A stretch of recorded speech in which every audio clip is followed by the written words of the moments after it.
नमस्कार। शिवसेना एकनाथ शिंदे गटाची की उद्धव ठाकरेंची यावर आज फैसला होणार। गेल्या 1 महिन्यापूर्वी राज्यात ठाकरे सरकार पडून शिंदे फडणवीस सरकार आलं। यावेळी बरेच असे राजकीय घडामोडी घडलेल्या आहेत, नाट्य घडलं।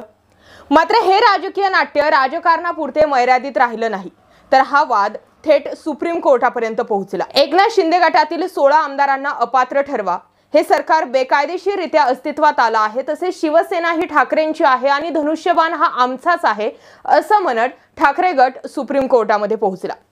ठाकरे गटाकडून शिंदे विरोधात तब्बल 4 याचिका दाखल करण्यात आल्या।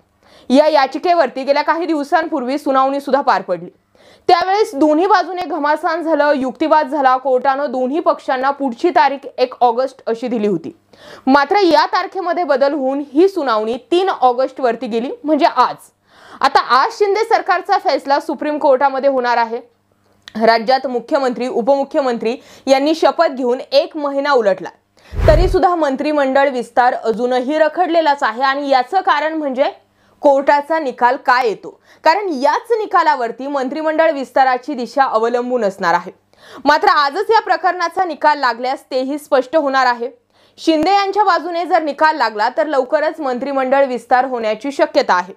म्हणजे बघा, गेल्या वेळी जो सुप्रीम कोर्टामध्ये युक्तिवाद झाला होता, या युक्तिवादामध्ये शिंदे गटाकडून त्यांची बाजू मांडण्यात आली होती। त्यानंतर एखाद्या मोठ्या गटाला त्यांचा नेता बदलावा वाटला तर त्यामध्ये गैर काय असा युक्तिवाद जो होता तो कोर्टामध्ये करण्यात आला होता।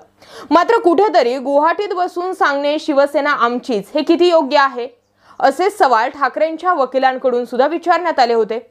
त्यासोबतच एक गट फुटणं किंवा वेगळं होणं आणि पूर्ण पक्ष पूर्ण वेगळा असेही सांगण्यात आलं।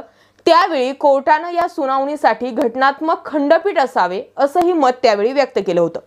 यासोबतच कोर्टाने दोन्ही बाजूचा युक्तिवाद ऐकून घेतल्यानंतर 27 जुलैपर्यंत कागदपत्र दाखल करण्यासाठी वेळ दिला गेला होता। त्यानंतरच आता आजची सुनावणी जी आहे ती पार पडत आहे।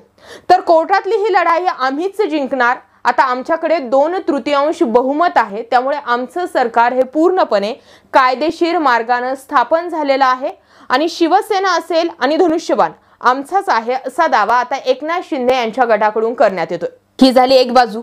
मात्र दुसऱ्या वेळेला आम्ही कोर्टात न्याय मिळेल आणि शिंदे गटाला मोठा दणका बसेल, हे सरकार बेकायदेशीर आहे असा दावा जो आहे तो ठाकरे गटाकडून करण्यात येत आहे। म्हणजे या सगळ्या घडामोडी जर बघितल्या तर ही सगळी लढाई जी आहे ती कायदेशीररित्या सुरू आहे। महाविकास आघाडीचे नेते हे अशाच काही प्रतिक्रिया देत आहेत। मात्र शिवसेना आणि धनुष्यबाण कुणाचा आणि कायदेशीर बेकायदेशीर कोण हे तर सुप्रीम कोर्ट ठरवणार आहे। त्यामुळे आजच्या सुप्रीम कोर्टाच्या सुनावणीकडे संपूर्ण देशाचं लक्ष लागून राहिलं। तुम्हाला काय वाटतं, काय घडामोडी घडू शकतात, तुम्ही कमेंटमध्ये आमच्या सोबत व्यक्त होत राहा। या निर्णयाकडे सर्वांचंच लक्ष आहे, त्यामुळे हा निर्णय काय येतो हे पाहणं देखील महत्त्वाचं असणार आहे।